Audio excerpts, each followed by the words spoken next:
तो आज की कहानी का नाम है रात का साया। तो ढोलकपुर गांव में एक हवेली है।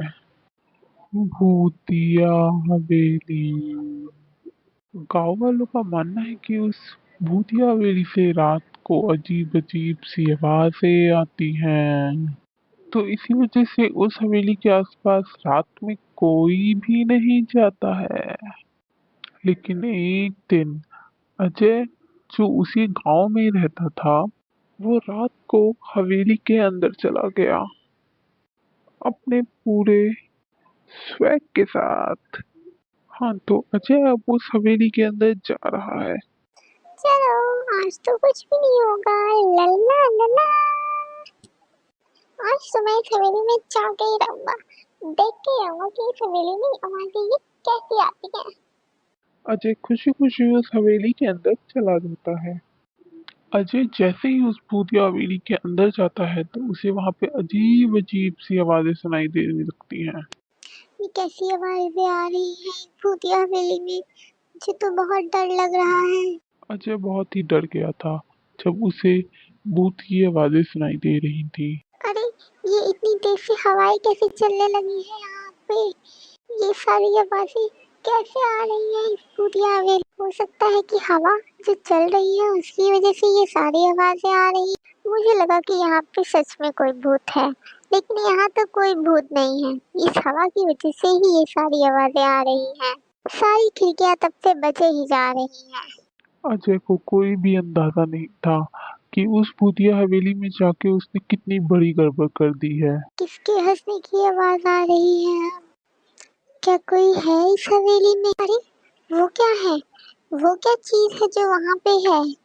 लगता है वो कोई भूत है। मैं तो भूत देखने जाऊंगा ही।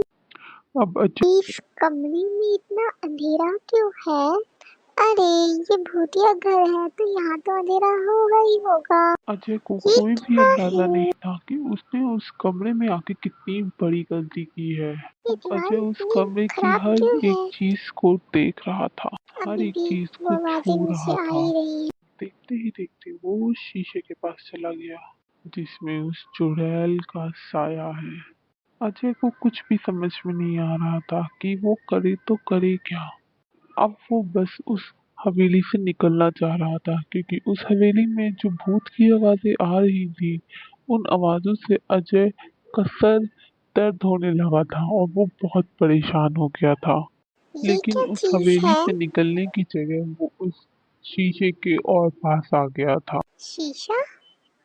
इस हवेली में ये शीशा क्या कर रहा है? और इस शीशे में ये ये परछाई किसकी है? मुझे इससे बहुत डर लग रहा है। मुझे इससे बहुत डर लग रहा है। परछाई किसी और की नहीं बल्कि उस हवेली में रहने वाली चुड़ैल की थी, जो अब अजय पे हमला करने ही वाली थी। ये परछाई मेरी तरफ ही आ रही है। कोई मुझे बचाओ, कोई मुझे इस भूतिया हवेली से बाहर निकालो। अजय चीख रहा था, चिल्ला रहा था, लेकिन उसे नहीं पता था कि उसे उस हवेली से बाहर निकालने के लिए कोई भी नहीं आने वाला है गाँव से। देखते ही देखते उस शीशे से उस चुड़ैल का हाथ बाहर निकला और वो अजय को उस शीशे के अंदर ले गई। अजय चीख रहा था, चिल्ला रहा था कि उसे बचाओ बचाओ, लेकिन उस वक्त कोई भी उसे बचाने नहीं आया। अजय अब हमेशा के लिए उस शीशे के अंदर बंद हो गया है उस चुड़ैल के साथ। अब इस हवेली से गांव वालों को चुड़ैल की आवाज के साथ साथ अजय की चीखें भी सुनाई देती हैं। उस हादसे के बाद से आज तक कोई भी उस भूतिया हवेली के पास नहीं गया है क्योंकि गांव वालों को अपनी जान बहुत प्यारी है। बच्चों, आज की कहानी यहीं पे समाप्त करते हैं। मिलेंगे अगले दिन अगली नई कहानी के साथ। Tata, bye bye. हेलो दोस्तों, ऐसे ही मजेदार कंटेंट के लिए हमें सब्सक्राइब करें, फॉलो करें, लाइक बटन दबाएं और नीचे कमेंट भी करें। बाय।